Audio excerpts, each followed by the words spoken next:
ಕನ್ನಡ ಶಾಲೆ ಉಳಿಸಿ ಬೆಳೆಸಿ ಅಭಿಯಾನದ ಕಾರ್ಯಾಧ್ಯಕ್ಷರು, ಸಮಾಜಮುಖಿಯಾದಂತಹ ಕಾರ್ಯಚಟುವಟಿಕೆಗಳಲ್ಲಿ ತಮ್ಮನ್ನು ಸಕ್ರಿಯವಾಗಿ ತೊಡಗಿಸಿಕೊಳ್ಳುವವರು, ವಿಶೇಷವಾಗಿ ಕನ್ನಡಿಗನಿಗೆ, ಕನ್ನಡದ ಕಂದಮ್ಮಗಳಿಗೆ ಅನ್ಯಾಯವಾಗಲು ಯಾವತ್ತೂ ಕೂಡ ಬಿಡಲಾರೆ ಎನ್ನುವ ಹೋರಾಟದ ಹಾದಿಯಲ್ಲಿ ಮುಂಚೂಣಿಯಲ್ಲಿ ನಿಂತಹ ಶಶಿಕಿರಣ್ ಬೋರಯ್ಯ ನಮ್ಮನ್ನು ಉದ್ದೇಶಿಸಿ ಮಾತಾಡ್ತಾರೆ.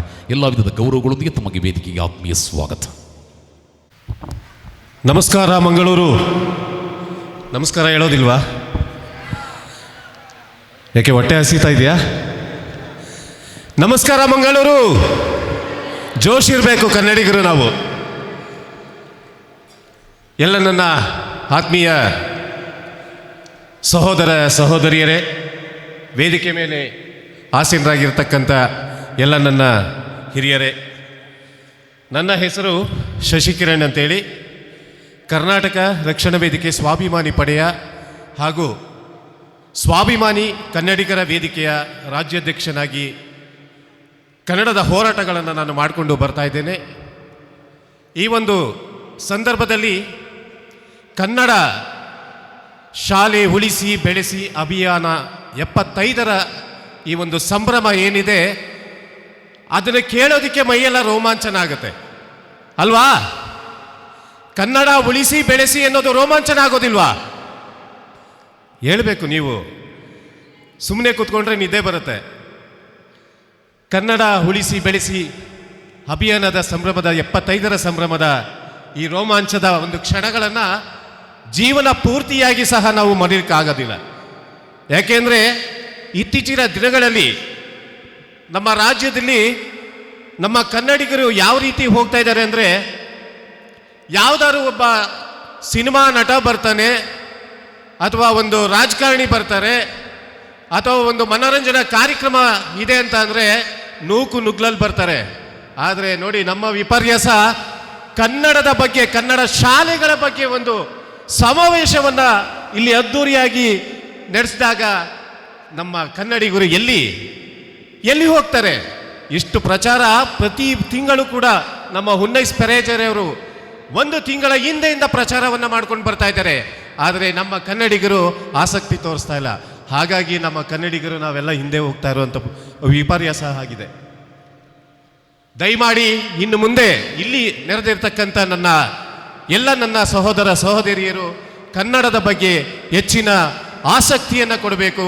ಕನ್ನಡಿಗರನ್ನ ಇಂಥ ಕಾರ್ಯಕ್ರಮ ಕಡೆಗೆ ಕರ್ಕೊಂಡು ಬರಬೇಕು, ಅವರಿಗೆ ಜ್ಞಾನವನ್ನು ತೋರಿಸ್ಬೇಕು ಅನ್ನೋದು ನನ್ನ ಇಚ್ಛೆ. ನಾನು ಕನ್ನಡದ ಪರ ಹೋರಾಟಗಳಿಗಾಗಿ ಸುಮಾರು 22 ವರ್ಷಗಳಿಂದ ಹೋರಾಟವನ್ನು ನಾನು ಮಾಡಿಕೊಂಡು ಬಂದಿದ್ದೇನೆ. ಹಲವಾರು ವಿಚಾರಗಳಲ್ಲಿ ನಾವು ರಾಜ್ಯ ಸರ್ಕಾರಕ್ಕೆ ಧಿಕ್ಕಾರವನ್ನು ಸಹ ಹಾಕಿದ್ದೇವೆ, ಅದರಲ್ಲಿ ಗೆಲುವನ್ನು ಸಹ ನಾವು ಪಡೆದಿದ್ದೇವೆ.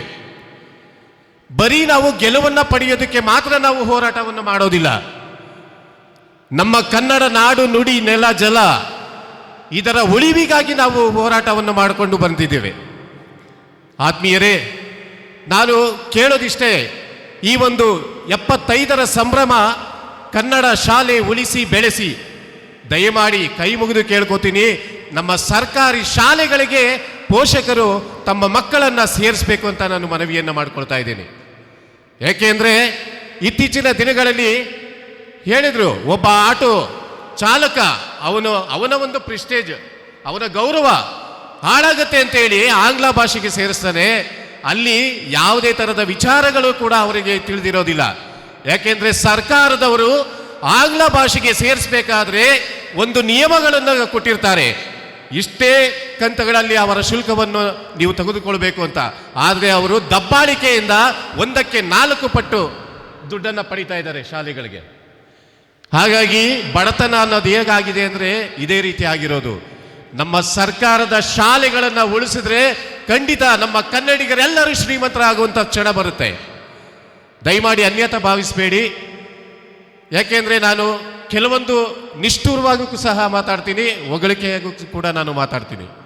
ಆದ್ದರಿಂದ ಈ ಒಂದು ಕನ್ನಡ ಶಾಲೆ ಉಳಿಸಿ ಬೆಳೆಸಿ ಈ ಕಾರ್ಯಕ್ರಮವನ್ನು ಕಳೆದ ಬಾರಿ ನಾವು ಪೆರಾಜೆಯಲ್ಲಿ ನಾವು ಮಾಡಿದ್ವಿ. ಅದು 55ನೇ ಸಂಭ್ರಮ. ನಂತರ ನಾವು ಬೆಂಗಳೂರು, ಮಂಗಳೂರು ಈ ಭಾಗದಲ್ಲಿ ನಡೀತಾ ಇದೆ, ಮೈಸೂರು ಹಾಗೂ ಚಾಮರಾಜನಗರ ಇಂಥ ಕ್ಷೇತ್ರಗಳಲ್ಲಿ ನಾವು ಬೆಳೆಸುವಂಥ ಪ್ರಯತ್ನವನ್ನು ನಾವು ಮಾಡ್ತಾ ಇದ್ದೀವಿ. ಮುಂದಿನ ಸಮಾವೇಶ ಸಾವಿರಾರು ಲಕ್ಷಾಂತರ ಜನರನ್ನು ಸೇರಿಸುವಂಥ ಕೆಲಸ ನನ್ನ ಜವಾಬ್ದಾರಿಯಾಗಿರುತ್ತೆ. ಮುಂದಿನ ಸಮಾವೇಶ ಬೆಂಗಳೂರಿನಲ್ಲಿ ಕನ್ನಡ ಶಾಲೆ ಉಳಿಸಿ ಬೆಳೆಸಿ 76ರ ಸಂಭ್ರಮವನ್ನು ನಾನು ಮಾಡಬೇಕು ಅಂತ ನಾನು ಇಚ್ಛೆ ಪಡ್ತಾ ಇದ್ದೀನಿ ಸ್ನೇಹಿತರೆ. ಹಾಗಾಗಿ ಹೆಚ್ಚು ಸಮಯಾವಕಾಶ ಇಲ್ಲ, ನಾನು ಮಾತಾಡೋದಕ್ಕೆ ಹೋದರೆ ಇನ್ನೂ 1 ಗಂಟೆ ಬೇಕಾಗುತ್ತೆ. ಹಾಗಾಗಿ ಎಲ್ಲ ವೇದಿಕೆ ಮೇಲೆ ಎಲ್ಲ ಉಪಸ್ಥಿತರು ಕಾಯ್ತಿದ್ದಾರೆ. ಅವರು ಕೂಡ ಅವರ ನುಡಿನುತ್ತುಗಳನ್ನು ಸಹ ನಾನು ಕೇಳೋದಕ್ಕೆ ಬಯಸ್ತೇನೆ. ಸ್ನೇಹಿತರೆಲ್ಲ ಮಧ್ಯಾಹ್ನದಿಂದ ಪಾಪ ಅವರು ಕೂಡ ಕಾಯ್ತಾ ಇದ್ದಾರೆ. ಯಾರು ಊಟ ಮಾಡಿದಾರೋ ಇಲ್ವೋ ನನಗೆ ಗೊತ್ತಿಲ್ಲ, ಅನ್ಯತಾ ಭಾವಿಸಬೇಡಿ. ನಿಮ್ಮೆಲ್ಲರ ಒಂದು ಈ ಸುಬೆಯ ಒಂದು ಅವಕಾಶವನ್ನು ನನಗೆ ಈ ಒಂದು ವೇದಿಕೆಯಲ್ಲಿ ನನಗೆ ಮಾತಾಡಲು ಅವಕಾಶ ಕೊಟ್ಟಂಥ ತಮ್ಮೆಲ್ಲರಿಗೂ ಕೃತಜ್ಞತಾಪೂರ್ವಕವಾಗಿ ನಾನು ಅಭಿನಂದನೆಗಳನ್ನು ಸಲ್ಲಿಸ್ತೀನಿ ಹಾಗೂ ಧನ್ಯವಾದಗಳನ್ನು ಅರ್ಪಿಸ್ತಾ ಇದ್ದೀನಿ.